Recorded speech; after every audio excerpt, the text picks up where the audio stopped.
We like to believe that everything in this world has a logical explanation, but history is full of cases that force scientists and investigators to admit they have no idea what happened. In this video, we are looking at 3 unexplained mysteries. No myths, no urban legends. Every single event you are about to hear is a 100% real, fully documented fact. And our first case proves that sometimes the most terrifying thing isn't what hides in the dark. It's what is left behind when the darkness leaves. December 1900. An impenetrable stone lighthouse in the middle of the North Atlantic. 3 hardened, experienced men begin their shift. A few weeks later, a rescue team finds the lighthouse completely empty. The doors are locked from the inside. Meals are left untouched. The men have vanished without a trace, and the only clue they left behind defies all logic. The island of Island Moor is a harsh, unforgiving piece of rock off the coast of Scotland. The lighthouse was a marvel of engineering, manned by Thomas Marshall, James Ducat, and Donald MacArthur. These were not amateurs. These were veterans of the sea. But on December 15th, passing ships noticed something terrifying. The guiding light on Island Moor was out. Because of severe weather, a relief ship couldn't reach the island until December 26th. When the relief keeper stepped off the boat, he instantly knew something was catastrophically wrong. There was no flag on the staff. No one came down to greet him. He walked up the steep cliffside. The heavy entrance gate was shut and locked tight. Inside, the beds were unmade. The fire in the grate was dead ash, and the mechanical clocks had completely stopped. But the most chilling detail was found by the door. Lighthouse rules dictate that one man must always remain inside. The weather outside was freezing, yet one of the men's heavy oilskin coats was still hanging on its peg. This meant that whatever happened was so sudden and so terrifying that one of these hardened veterans ran out into a freezing winter storm in nothing but his indoor clothes. The official investigation found no bodies and no signs of a struggle, but they did find the logbook, and the final entries are where the story takes a dark turn. On December 12th, Thomas Marshall wrote, "Severe winds the likes of which I have never seen before in 20 years. James Ducat is quiet. Donald MacArthur has been crying." Let that sink in. MacArthur was a legendary, tough-as-nails brawler on the mainland. He wasn't the type to cry over bad weather. On December 13th, the log stated that the storm continued and all 3 men had been praying, and the final entry on December 15th simply read, "Storm ended, sea calm, God is over all." Here is the terrifying problem that investigators couldn't explain. The weather reports from the nearby mainland and from passing ships confirmed one undisputed fact.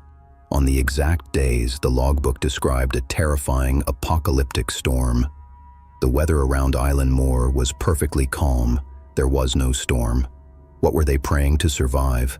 What made a tough veteran break down in tears? The official ruling was that they were swept away by a rogue wave, but a wave doesn't explain the phantom storm in the logbook. Whatever came for the men of Island Moor, it took them entirely. But as bizarre as an island with a phantom storm might be, what happens when an unexplained phenomenon infects an entire city? In the summer of 1518, the city of Strasbourg was already a living hell. The people were starving from severe famines. Syphilis and the sweating sickness were tearing through the population. The air was thick with despair, and the citizens were pushed to the absolute breaking point. But no one could have predicted that the psychological snap would look like this. It started in mid-July. A woman named Frau Trophea stepped out of her house, walked into a narrow, crowded street, and simply began to dance. There was no music playing. She didn't have a smile on her face. Her husband begged her to stop, but she looked right through him. Her face was a frozen mask of exhaustion and terror. She danced in complete, eerie silence, moving her arms and legs in wild, jerky spasms, and she couldn't stop. She danced for hours until she collapsed in a pile of sweat and dirt. She slept for a few hours, woke up, and immediately started dancing again. Her feet blistered, her shoes soaked through with blood.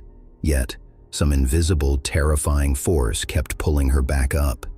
If this had just been one woman breaking down under stress, history would have forgotten her. But madness is contagious. Within a week, 34 other people had joined her in the streets. Within a month, the number swelled to nearly 400. The streets of Strasbourg were filled with hundreds of people, eyes wide with panic, trapped in a frantic, involuntary trance. They were screaming in pain, crying for help, but their bodies refused to listen to their brains. They were literally dancing themselves to death. Historical, civic, and medical records clearly document this as a genuine, terrifying crisis. The city council was in a state of absolute panic. They brought in the top physicians of the era, who quickly ruled out astrological or supernatural causes. They diagnosed the crowd with a disease they called hot blood, and their prescribed cure was the worst mistake they could have possibly made. The doctors believed that the victims just needed to burn off the fever. They needed to dance it out. So the city council actually cleared the grain markets.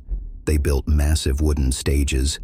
They even hired professional musicians, drummers, and horn players to keep the rhythm, while strongmen were paid to hold up the exhausted dancers so they could keep moving. It was a fatal miscalculation. The music didn't cure them. It acted like gasoline on a fire.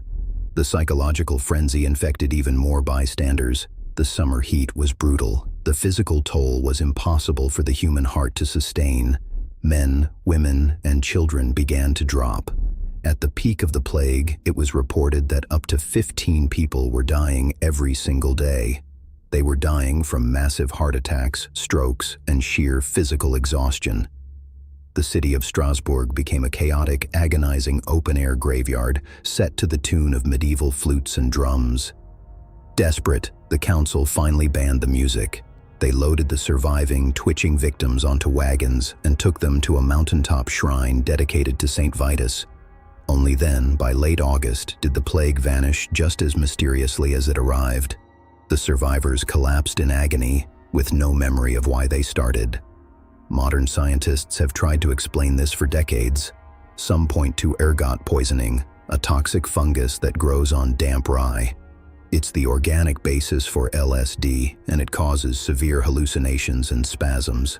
But there is a glaring problem with that theory. Ergot poisoning cuts off blood supply to the limbs. It causes gangrene. A person poisoned by ergot would be physically incapable of dancing for weeks on end. The most terrifying, yet accepted theory is mass psychogenic illness, a stress-induced, collective psychotic break. The dancing plague remains a chilling reminder that the human mind is fragile. Under enough pressure, it can completely disconnect from reality, turning us into prisoners of our own flesh. But what happens when an unexplained phenomenon isn't localized to a single mind or a single medieval city, but is witnessed by thousands of people simultaneously in modern times across an entire state? It is easy to dismiss a mystery when it happens to a small group of isolated people, or when it's buried hundreds of years in the past. But what do you do when the impossible appears in the sky over a modern, heavily populated city, and is witnessed by tens of thousands of people at the exact same time? It was March 13th, 1997. The skies over Nevada, Arizona, and the Mexican state of Sonora were perfectly clear. Just after sunset, police departments and news stations began receiving a flood of panicked phone calls. But here is the detail that the mainstream media almost always gets wrong. There wasn't just one event that night. There were two, and the government used the second one to completely cover up the first. At 8:15 p.m., the first calls came in from Paulden, Arizona.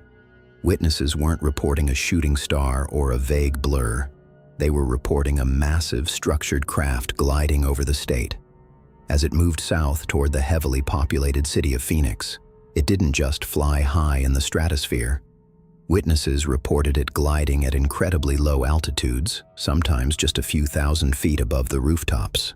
People pulled their cars over on the highways. Families stood in their backyards, frozen in a mix of awe and absolute terror. It wasn't just a formation of lights. It was a physical, solid object. Witnesses described looking up and seeing a massive, blacker-than-black V shape that blotted out the stars as it passed overhead.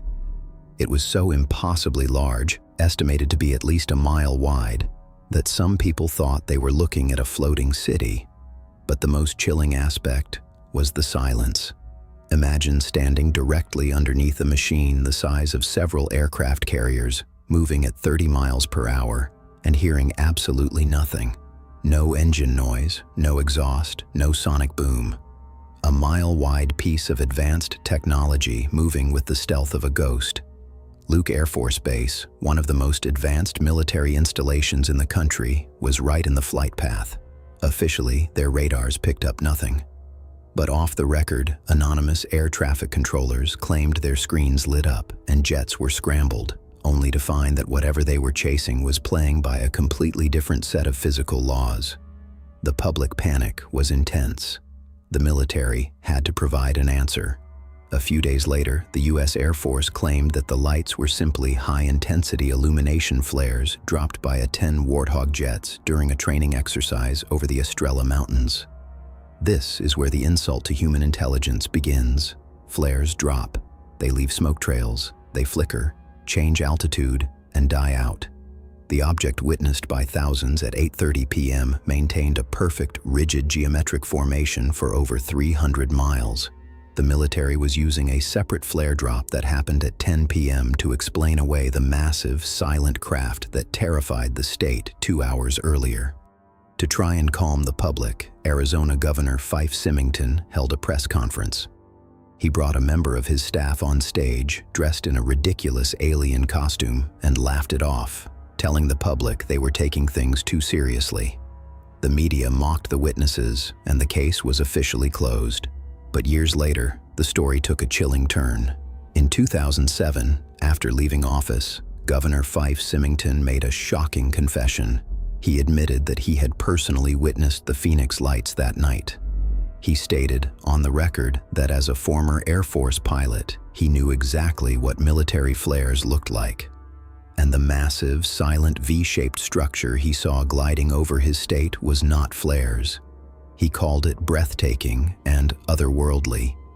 He admitted he mocked the event on television solely to prevent widespread panic. If it wasn't the military, and it wasn't flares, then what flew over Arizona that night? How does a mile-wide silent machine enter the atmosphere, glide over millions of people, and disappear without a trace? The universe is unimaginably vast. We like to think we are the observers, exploring the dark with our telescopes and satellites. But cases like the Flannan Isles, the Dancing Plague, and the Phoenix Lights remind us of a terrifying possibility. Sometimes we aren't the ones looking into the dark. Sometimes the dark is looking right back at us. Thank you for watching OMITTED. If you want to uncover the truth they tried to erase, hit the subscribe button. And until next time, keep your eyes open.